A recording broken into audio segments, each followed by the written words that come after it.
Mas voltemos ao Datafolha. Jair Bolsonaro parou de subir segundo a pesquisa. A Folha de São Paulo diz que ele já tem um alvo evidente, o eleitorado feminino. No Datafolha ele ganha o voto de 22% dos homens, mas emperra em 10% no das mulheres. Outro fato, sem Lula, Bolsonaro herdaria mais votos do petista do que o ex-governador da Bahia, Jacques Wagner, do PT. Essa é incrível, hein, Isso Augusto mostra, Nunes? não, eles apontam o voto ideológico do Lula, o voto cativo do Lula. Tá aí, o Bolsonaro tira mais votos do que o Jacques Wagner.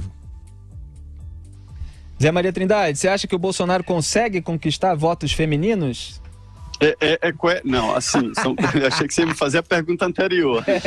Eu fiz a mais difícil, Zé, foi para provocar mesmo. Foi, mas eu respondo as duas. Primeiro, claro. É coerente essa história dos votos do Lula, parte deles serem transferidos para Bolsonaro. Isso porque, como eu disse aqui, nós estamos no momento de mostrar a cara. Acabou aquela história do político de tapinha nas costas, como vai seu pai. Agora todo mundo quer saber o que pensa. Quem não tem situação, a pior situação para um político é aquele lugar onde o eleitor não sabe onde ele está. E o caso do Bolsonaro, todo mundo sabe, tem um discurso. O Lula, todo mundo sabe, tem um discurso. O eleitor quer isso, quer cara, quer coragem, né? E isso está faltando nos atuais políticos. Agora, sobre o voto do feminino, é porque houve uma campanha, Felipe, muito grande ali contra o Bolsonaro, nas ações dele, naquela guerra contra a Maria do Rosário, né? Isso impactou muito, né? Aquela imagem dele quase assim de um estuprador, uma imagem quase assim de um assediador, e isso vai ser muito difícil de retirar da mentalidade feminina. E olha que elas têm mais votos do que eles, viu?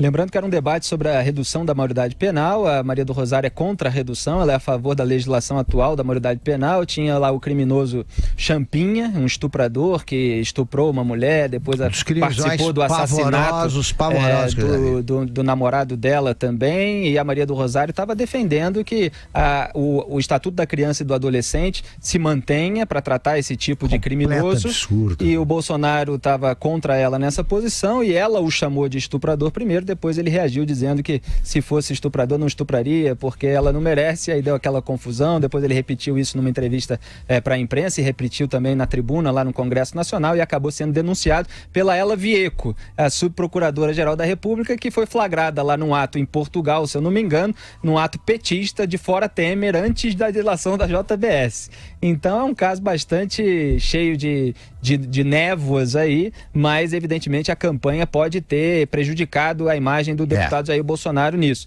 Aliás, como o Datafolha, nós fomos os primeiros a comentar o caso aqui da tentativa do Bolsonaro de impugnar a pesquisa do Datafolha, porque a notícia saiu enquanto estávamos ao vivo no ar, por causa daquela pergunta, eu tenho aqui, você tomou conhecimento sobre denúncias envolvendo o aumento do patrimônio da família do deputado Jair Bolsonaro desde o início da sua carreira política? Isso é uma pesquisa de opinião para saber quantidade de votos de cada candidato, perguntando sobre denúncias, de que não existem denúncias. O que existia era uma matéria da Folha de São Paulo sobre patrimônio.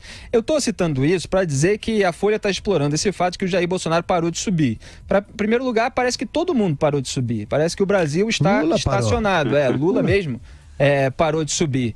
Em segundo lugar, fica difícil de avaliar se o Bolsonaro realmente parou de subir, se tem uma pergunta dessa que eu não sei, confesso aqui, porque não achei essa informação na imprensa, se essa pergunta sobre as denúncias sobre o Bolsonaro foram feitas antes ou só depois do entrevistado pelo Datafolha dizer em quem ele quer votar. Porque se você insinua que o deputado tem denúncias contra ele que podem dar margem ao entendimento de enriquecimento ilícito, você induz o entrevistado também a não dizer que votaria no Bolsonaro. Então fica difícil de avaliar a pesquisa. Eu faço uma constatação. Qualquer pessoa pode se opor ao Bolsonaro e usar os argumentos que achar que deve. Mas um instituto de pesquisa não tem que se opor a nenhum candidato. Exato. Eu acho que há um contraste muito perigoso para o Datafolha entre esta pergunta envolvendo o Bolsonaro e a pergunta que trata do julgamento do Lula. Ela não tem nada a ver com o julgamento. A pergunta é mais ou menos aquela, assim, você acha, nem se refere à condenação e tal, você acha que Lula sabia da corrupção no governo e não quis fazer nada.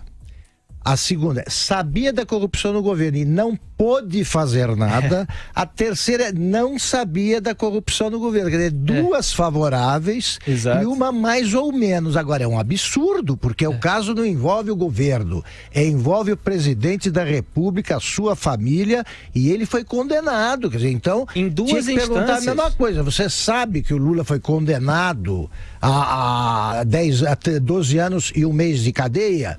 Você está bem informado, mais ou menos, é isso aí. Você sabe que ele recebeu igual. um triplex como forma de pagamento de propina em troca de contratos tá públicos? Bem informado? Está bem informado a respeito disso? Não, mas ele informa. O Datafolha informa o entrevistado das alegações da defesa. Quer dizer, que pode ser tudo falso e o entrevistado pode escolher uma outra alegação. É isso aí. Não é um jogo de contraste aí, das formas de abordagem em relação ao Bolsonaro e ao Lula na pesquisa Datafolha, Zé Maria? Pois é, sim. Depende do objetivo, né?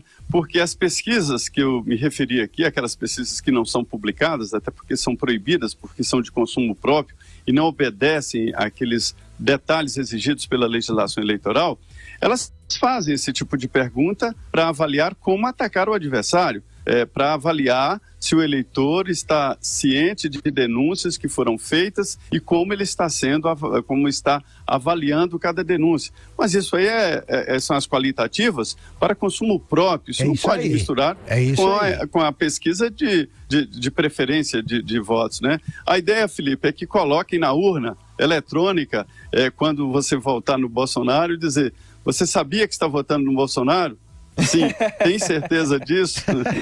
Tem certeza. Vão ter umas 3 perguntas lá para quem for eleitor do Bolsonaro, para ter certeza realmente se o sujeito quer fazer isso. Cancela, sim. Você tem certeza? Você ouviu falar das denúncias? E o patrimônio? E o auxílio moradia e tal?